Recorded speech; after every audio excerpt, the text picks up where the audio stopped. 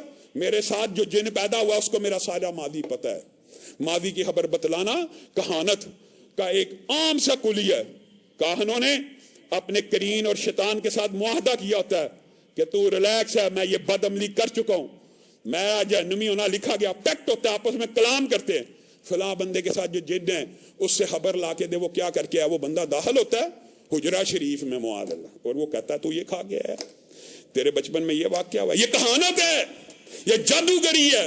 رسول اللہ صلی اللہ علیہ وسلم نے کہا میری امت میں سے جو کوئی کاہن کے پاس گیا، عراف کے پاس گیا، نجومی کے پاس گیا، رمل کرنے والے کے پاس گیا، رسول اللہ تو امت کو یہ بتلا کے گئے ہیں 40 دن اس کی نماز بھی قبول نہیں ہے، 40 دن نماز پڑھے گا، نماز پڑھنا پھر بھی فرض رہے گا امتی کے اوپر، لیکن 40 دن کی پلنٹی ہے، نامہ اعمال میں سے کاٹ دی جائے گی۔ کیوں؟ یہ کاہن کے پاس گیا، عراف اور نجومی کے پاس گیا۔ آپ کہتے ہیں نہیں جی وہ جی بڑے پہنچے ہوئے بزرگ ہیں۔ یہ پہنچے ہوئے بزرگ کسی اور کام میں پہنچے ہوئے ہوتے ہیں، شیاطین کے ساتھ اتنے گہرے روابط ہوتے ہیں کہ آپ کے ماضی کے سارے باتیں آپ کو بتلا دیتے ہیں۔ آپ کہتے ہیں یہ ولی اللہ۔ بھائی ولی اللہ کا ماضی کی باتوں کے ساتھ کیا تعلق ہے؟ کوئی ابن تیمیہ نے لکھا نا کہ اللہ کی قسم میں اگر دیکھوں گا کوئی اپنے آپ کو ولی اللہ کلیم کر کے تماشا لگا کے لوگوں کو کہے گا یہ دیکھو میں پانی پہ چلنے لگا ہوں، یہ دیکھو میں ہوا میں اڑنے لگا ہوں، یہ دیکھو میں آگ پہ چلنے لگا ہوں، تو میں ابن تیمیہ اس کی گردن کو کاٹ ڈالوں گا، کیونکہ جادوگر کی اسلام میں سزا موت ہے۔ آپ اور میں اس کو کیا کہیں گے؟ یہ جی بڑا پہنچا ہوا بزرگ ہے، یہ بڑا ولی اللہ ہے۔ جب آپ کا میرا نظریہ یہ ہے تو بتائیے پھر دجال سے بڑا ولی اللہ کون ہوگا؟ حدیث میں آتا ہے معاذ اللہ ثم معاذ اللہ، صرف سمجھانے کے لیے کہہ رہا ہوں۔ اپنے ساتھ روٹیوں کے، مراد اناج کے، پانیوں کے پہاڑ لے کے چلے گا۔ صحابہ حیران ہو گئے، پہاڑ اناج کے، پہاڑ پانیوں کے؟ ہاں، رسول اللہ نے کہا اللہ کے لیے یہ آسان ہے۔ قوموں کے پاس جا کے کہا کرے گا میرے پہ ایمان لے آؤ، میں تمہارا رب ہوں۔ بدلے میں کیا ملے گا؟ تمہارے مویشی، تمہاری زمینیں اناج دیں گی، غلہ دیں گی،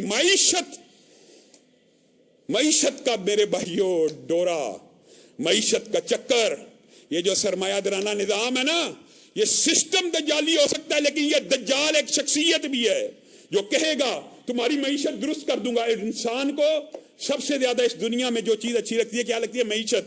کیسے درست کرے گا؟ حکم کرے گا زمین غلہ اگانا شروع کر دے، سامنے غلہ اگنا شروع ہو جائے گا۔ مویشیوں کو کہے گا جاؤ ہانک کے لے جاؤ۔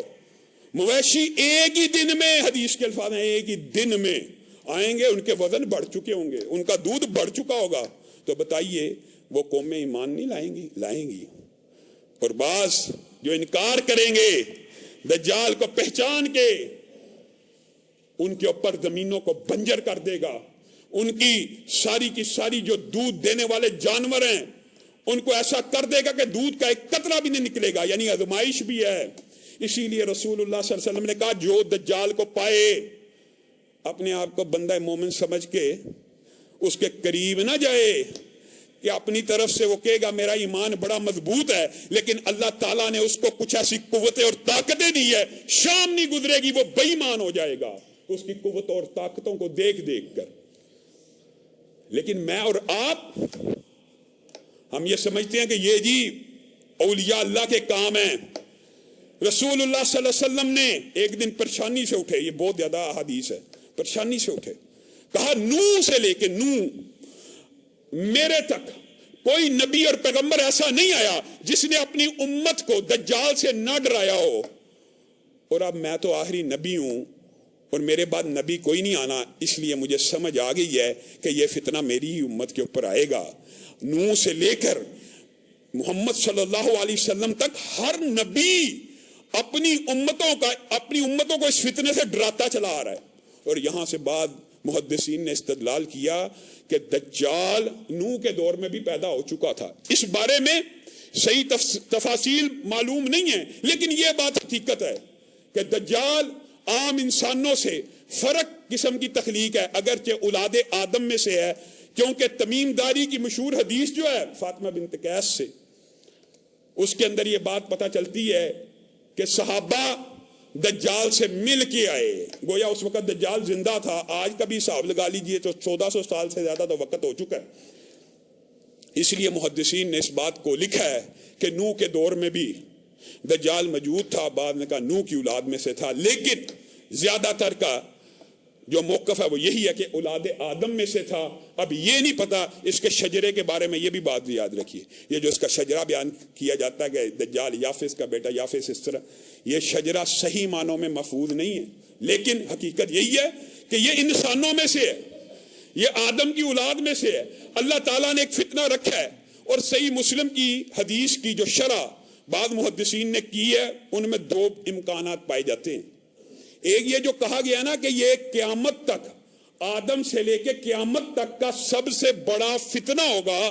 یہاں سے ایک سیدھا معنی تو وہی ہے جو میں اور آپ سمجھ رہے ہیں کہ اس سے بڑا فتنہ دنیا میں کوئی نہیں ہوگا. اور دوسرا معنی بعض محدثین نے کیا لیا کہ یہ انسانوں میں سے سب سے بڑی تخلیق ہوگا, یعنی اس کا قد کاٹ اور اس کی لمبائی چوڑائی انسانوں میں سے آدم سے لے کے قیامت تک جتنے بھی پیدا ہونے ہیں سب سے لمبا چوڑا, قوی اور مضبوط ہوگا.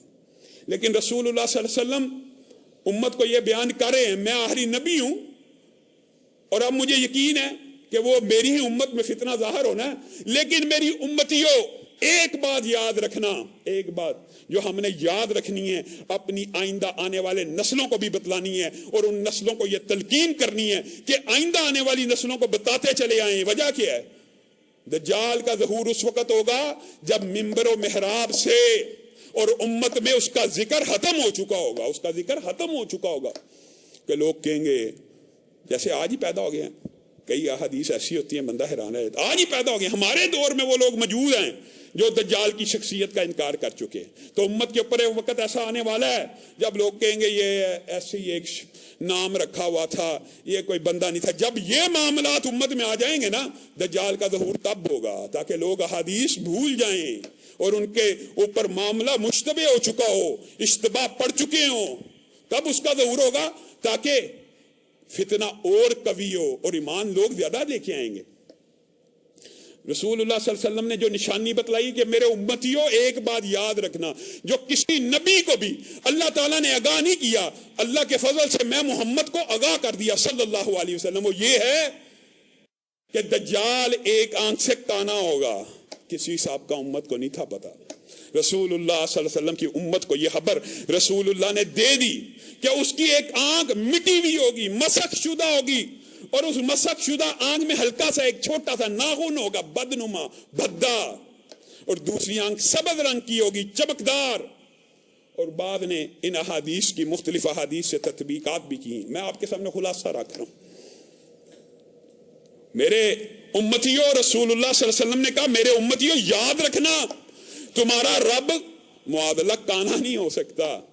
اور پھر دوسری تلقین کیا کی, اللہ کی قسم اتنی سیدھی سچی صاف ستھری تبلیغ رسول اللہ کر گئے ہیں, پھر بھی ہمیں ابلاغ کرنا پڑتا ہے. دکھ ہوتا ہے, لوگوں کو اتنی عام فہم بات سمجھ نہیں آتی. رسول اللہ نے کہا میرے امتیوں یاد رکھنا تمہیں کبھی بھی تمہارے رب کا دیدار موت سے قبل نہیں ہو سکتا.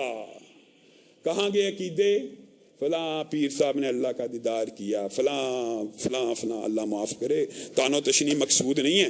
150 سے زائد ایسے اولیاء صوفیاء